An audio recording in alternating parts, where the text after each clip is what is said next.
En France, inquiétude, questions et colère. Trois mots pour résumer la situation à Marseille ce matin où les recherches se poursuivent pour tenter de retrouver des victimes au milieu des gravats. Au moins 10 personnes sont portées disparues après l'effondrement de deux immeubles anciens dans le quartier de Noailles. Un troisième bâtiment s'est partiellement effondré lors des opérations de déblaiement. Le ministre de l'Intérieur, Christophe Castaner, se dit peu optimiste sur les chances de retrouver des survivants. Les recherches pourraient durer plusieurs jours, mais la polémique enfle déjà sur la vétusté de l'habitat dans certains quartiers de la ville. Le député du secteur, Jean-Luc Mélenchon, a été l'un des premiers à dégainer. Ce sont les maisons des pauvres qui se sont écroulées. Et il ne faut pas raconter d'histoire.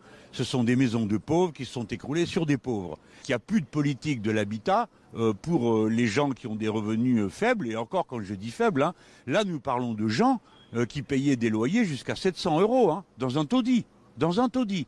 Et deuxièmement, ça veut dire qu'il y a des gens qui sont capables de leur prendre 600 à 700 € par mois pour les faire vivre dans des taudis. Qu'on ne me dise pas qu'on n'est pas capable de capturer les marchands de sommeil. Enfin, donc ils doivent être punis. Et bien sûr, les gouvernements successifs se sont désintéressés de l'habitat populaire.